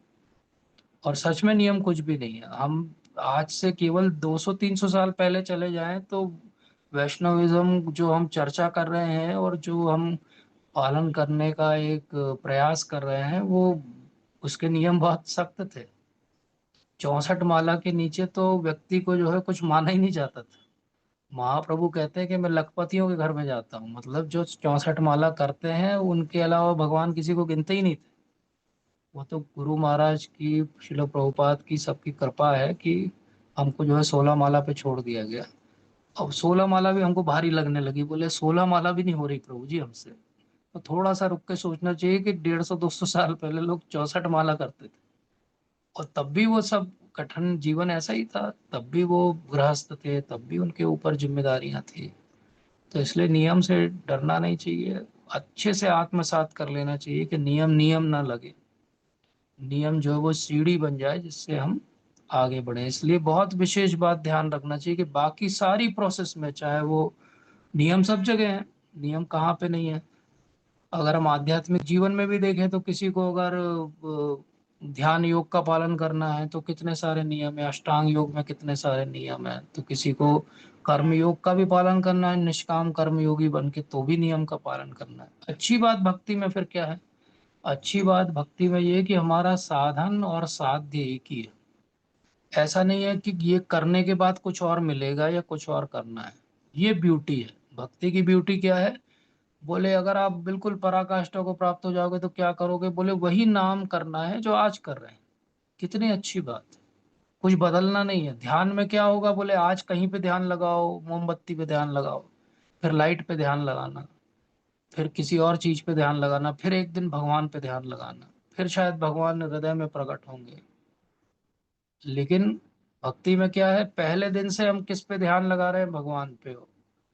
और जब मिल जाएंगे भगवान तो किस पे ध्यान लगाना है, भगवान पे। इसलिए श्री प्रभुपाद से कई बार पूछा गया कि ये what you get bye chanting. Prabhupada ने बहुत सुंदर उत्तर दिया, मोर चैंटिंग। बोले नाम जप से क्या मिलेगा, बोले और नाम जप करने को मिलेगा। वो ईगरनेस जिस दिन आ जाएगी, भगवान का ध्यान लग जाएगा, नियम नियम नहीं लगेंगे, साधन भक्ति जो है वो भाव और रागानुगा भक्ति में परिणत हो जाएगी। ठीक है माता जी। तो we have one special person today with us, Abhishek Prabhu ji, Bal Nimai Das Prabhu ji. Are you there? Hare Krishna Prabhu ji. Hare Krishna माता जी। यस माता जी। हाँ, चलते प्रणाम। प्रभु जी, आज तो आपने आनंद विफोर कर दिया। बिल्कुल ऐसा लग रहा था जैसे काल्पनिक पूजा और सच में पूजा हो रही हो। बिल्कुल पूरे ध्यान में लेके चले गए आप। बहुत अच्छा लगा। ऑल कृष्ण जी ग्लोरी का टू श्रील श्रृंगार। प्रभुपाद, श्रील प्रभुपाद की जय। हाँ सब प्रभु जी, प्रभुपाद और आज गुरु तो महाराज। मतलब मेरे को अंदर से आंसू आने लगे, बिल्कुल अंदर आत्मा से, कि बिल्कुल आपने पूरा की पूरा गंगा, पूरा पूरा यमुना जी के ऊपर से दोनों हाथे श्रृंगार उनका, बैजंती माला, और पूरा मतलब इतना ऐसा लग रहा था कि मतलब जो अपन ध्यान करते हैं उसमें जो पहुंच जाते हैं अंदर, काल्पनिक पूजा तो वैसी पूजा आपने करवा दिया, तो बहुत अच्छा लगा। थैंक यू माता जी, थैंक यू सो मच। सब आपकी कृपा है, गुरु महाराज की कृपा है, भक्तों की कृपा है, मेरा कुछ नहीं। नहीं प्रभु जी, आज तो वाकई में मेरे को भी रोना बहुत आने लगा। आज आपने बहुत अच्छा मुझे वो किया, मुझे बहुत खुशी हुई एकदम से अंदर से। थैंक यू माता जी। प्रणाम प्रभु जी, थैंक यू। Thank you. दंडवत प्रणाम माता जी। अभिषेक प्रभु जी इज देयर? दंडवत दंडवत प्रणाम। दंडवत प्रणाम Prabhu ji, how are you? I'm good, sir. So Thank you. let me introduce this very special soul with us and why he is so special.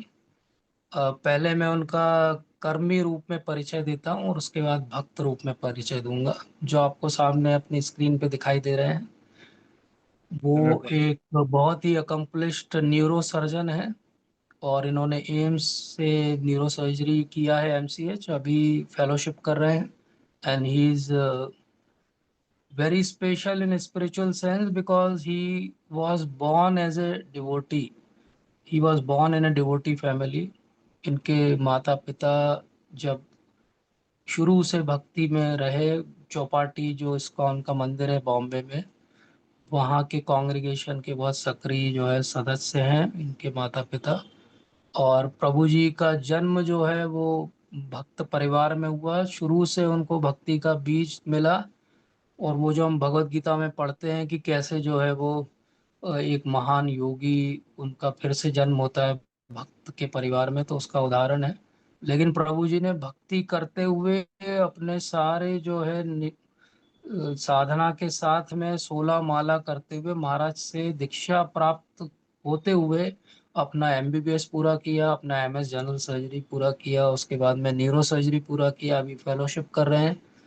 And he is gem of a person. मुझे तो लग रहा था कि मैं चुप हो जाऊं और प्रभु जी को बोलूं, आप कभी सुनिएगा प्रभु जी को।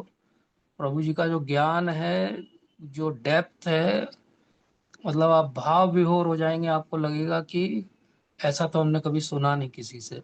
मैं बहुत भाग्यशाली, मैंने 2 दिन पहले प्रभु जी को सुना, और हम लोगों का संग अभी 4 दिन पुराना ही है, और प्रभु जी ने हमें संग दिया। और बहुत अच्छी बात एक है कि अभी प्रभु जी कुछ महीनों तक, अगले 5-6 महीने तक जबलपुर में ही हैं, तो हम सबको इनका संग मिलेगा ऐसी आशा है। ये हमें संग देते रहेंगे। और मैं तो चाहूँगा कि कुछ सैटरडे के सेशन हम प्रभु जी से सुने, क्योंकि उनका जो ज्ञान है वो बहुत ही उच्च कोटि का ज्ञान है, बहुत ही रियलाइज सोल है। And we are really fortunate, मतलब I have no words to say. बहुत समय के बाद मैं कोई इतनी प्योर सोल से मिला, अमेजिंग। मतलब मैं डिक्शनरी में शब्द ढूंढ रहा हूँ कि मैं क्या बोलूँ, लेकिन अभी तो मुझे कोई शब्द सूझ नहीं रहा है। तो वो हम today Prabhu you ji have की तो given a very 5। Beautiful class. वो आज का बात बहुत ही सुंदर था। एंड जो हम सुनते हैं हमारे शास्त्र में कि कैसा मायावाद को खंडन करना चाहिए, आपने अपने पूरे शास्त्र अपने पूरे क्लास में हर एक वाक्य में आपने मायावाद का इतना अच्छे से खंडन किया है, और अपने परंपरा को इतना अच्छे से आपने प्रदर्शित किया है। It is very, it was very pleasure listening to you. Thank you very much for very very beautiful class. Want to give some purport to what we spoke today? No no, you have given the essence, you have given आपने जो सार है वो हमें बता दिया है पूरी। Just like all the sages at Naimisharanya, they were expecting the essence from Sri Sutta Goswami. Similarly, like we are sitting here in front of you and you have given us the essence. Ta sadhotrayat saram samudrityam anishaya. You have extracted the essence from the scriptures and given it to us. We are very, very grateful to you for having described to us the जो ये वृंदावन के intimate पास time से ये हमें सुनने नहीं मिलता है। Only Nath Sampradaya we get to listen to. तो आपने हमें वो सुनाया है। We are very very grateful to you Prabhu. That's all I can say. हम बहुत आभारी है आपके कि कृष्ण के ये लीला आपने हमें सुनाया है, गोपियों के बारे में हमें बताया है। We are very grateful. आपका आभार है। Thank you. Thank you, Prabhuji. Thank you so much for your kind words. So we will end our session now. वाञ्छा कल्पतरुभ्यश्च कृपा सिन्धुभ्यैव च पतितानां पावनेभ्यो वैष्णवेभ्यो नमो नमः। श्रील प्रभुपाद की जय। अनंत कोटि वैष्णव वृंद की जय। हरे कृष्णा। हरे कृष्णा प्रभु जी, दंडवत प्रणाम।